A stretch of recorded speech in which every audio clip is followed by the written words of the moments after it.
Imbes na caviar, arrest warrant ang inihain sa isang internet personality habang nasa fine dining. Arestado ng CIDG ang vlogger na si Norman Mangusin dahil sa umano'y unjust vexation. Yan ang agenda report ni Ian Maghanoy. Grabe, para akong pumatay. Yung sinasabi niyo marami ko in-stop, 2020 pa lang, dami na nagsasabi niya, wala naman nagkatotoo kahit isa. Tapos papahiyahin niyo ako, national TV, yung ganito. Nakasuot ng orange detainee uniform ang vlogger at social media personality na si Norman Mangusin o mas kilala bilang si Francis Leo Marcos nang iharap ng mga otoridad sa publiko ngayong Martes. Nitong February 17 kasi ay kumalat online ang litrato ng vlogger habang suot ang ceremonial uniform ng mga general ng Philippine National Police. Naaresto na ho natin ang isang vlogger na bumabastos sa ating uniforme. Naaresto na ho natin ang isang vlogger na bumabastos sa ating mga general.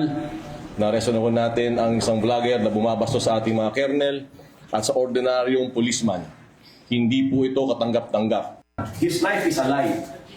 So we will put a stop to it. This is terrible. Totoo lang. He's making a mockery of the Philippines. So kung ang tanong ba't tayo pinag-aaksaya ng oras to? Ang dami na nabiktima nito. Ito yung simbolo ng kawalangan sa Pilipinas. Hinto na natin ito. Hindi rin pinalambas ng Napolcom ang pambabastos ng vlogger kay PBBM. Pati pangalan ng ating presidente, kinuha mo pa. Hindi ka naman Marcos.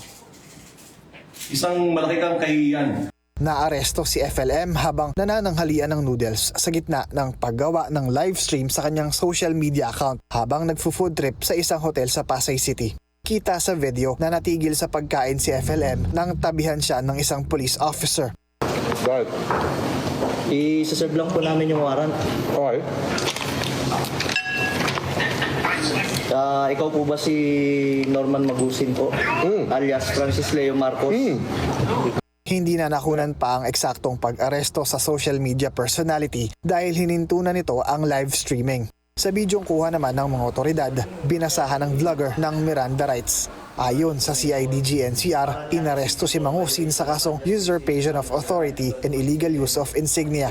Una nang itinanggi ni Mangusin ang kumakalat na litrato at sinabing ito ay edited lamang. Nahaharap din si Mangusin sa nauna na nitong cybercrime case. Nirevoke rin ng Land Transportation Office ang kanyang lisensya dahil sa traffic violation naman sa EDSA. Sa ngayon, nasa kustodiya ng CIDG ang vlogger. Nahaharap siya sa 12 counts of unjust vexation na inihain ng confidential na complainant. Para sa agenda, Ian Maghanoy, Bilyonaryo News Channel. Manatiling nakatutok sa Bilyonaryo News Channel. Sumubaybay sa aming social media accounts at mag-subscribe sa aming YouTube channel para sa mga bago at eksklusibong balita.